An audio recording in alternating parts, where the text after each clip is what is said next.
किसी पुराने गांव में एक युवक नामकरण, जो कि विज्ञान में रुचि रखता था, अपने सपनों की पूरी करने के लिए सोचता रहता था। उसके मन में एक अद्भुत खोज करने का सपना था, जो कि दुनिया को चमका दे। नाकामयाबी के दिनों में भी उसका सपना और उत्साह नहीं कम हुआ। एक दिन नाकामयाबी को एक विचार आया। उसने अपने खोज को लेकर एक नई राह चुनी। वह न तो लोगों के हवाले करता, न ही उनकी नज़रों में रहता, बल्कि अपने मन की आवाज़ पर ध्यान केंद्रित किया। उसने एक गहने की खोज के लिए एक अद्भुत उपाय चुना। वह एक सुपर कंप्यूटर बनाने का निर्णय लिया। इस निर्णय के पीछे उसका एक ही उद्देश्य था, विज्ञान की दुनिया को नए आयाम देना। नाकामयाबी ने अपने इस उद्यम में सारे धन संपत्ति को लगा दिया। उसने सारे रोजमर्रा के काम को छोड़ दिया और अपने सपने की पूर्ति के लिए पूरी तरह समर्पित हो गया। लंबे समय तक कठिनाइयों का सामना करते हुए अंत में वह अपने सपने की प्राप्ति में सफल हुआ। सुपर कंप्यूटर तैयार हो गया।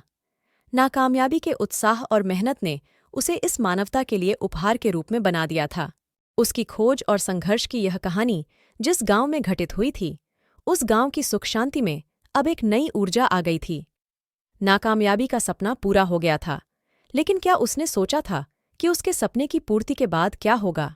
इस खोज और संघर्ष के बाद नाकामयाबी ने सोचा कि उसे अब अपने खोज को एक सबसे अच्छे तरीके से प्रस्तुत करना होगा।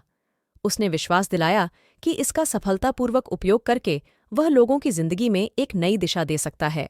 नाकामयाबी ने एक महान समारोह का आयोजन किया और सुपर कंप्यूटर का उद्घाटन किया। लोगों ने उसे धूमधाम से स्वागत किया और नाकामयाबी को सम्मानित किया। जब उसने स्पीच दी तो उसके आंखों में एक अद्भुत उत्साह था। वह लोगों से अपने सपने की कहानी साझा करता हुआ बोला, मेरा सपना था कि मैं एक ऐसा उपकरण बनाऊं जो लोगों की जिंदगी को आसान बना सके। आज मेरा सपना साकार हुआ है और मैं खुश हूं कि मैंने इसे हासिल किया है। सभी उसकी स्तुति करते हुए उसे बधाई देते रहे, लेकिन उसकी खुशी की कोई सीमा नहीं थी, क्योंकि उसने जाना था कि अब उसका सफर शुरू हुआ है। कुछ दिनों बाद जब उसने सुपर कंप्यूटर को अपने गांव में ले जाने की योजना बनाई, तो एक रात वह अपने लैब में काम करते हुए एक विचार सोचा। उसने सोचा, उसके मन में एक अजीब सी बेचैनी छाई रहती थी। उसने सोचा, क्या सपने की पूर्ति ही सफलता है या कुछ और भी है? नाकामयाबी के मन में एक नई चिंता का संचार हो रहा था। वह जानने के लिए उत्सुक था कि उसका अद्भुत खोज और उसके सपने की पूर्ति में क्या अंतर है। उसने एक नया उद्यम लिया और अपनी खोज को एक नए स्तर पर ले जाने का निर्णय किया। वह जानने के लिए उत्सुक था कि क्या उसकी खोज ने वास्तव में मानव जीवन को कैसे बदला है। इस खोज में उसने अपनी खोज को और भी महत्वपूर्ण बनाया।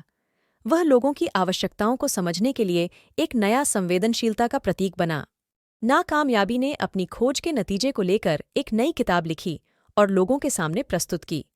उसके लेख के माध्यम से वह लोगों को बताने की कोशिश करता रहा कि सपने की पूर्ति ही सफलता नहीं है, बल्कि सफलता उस समय होती है जब आप अपने सपने को लोगों के लिए उपयोगी बनाते हैं।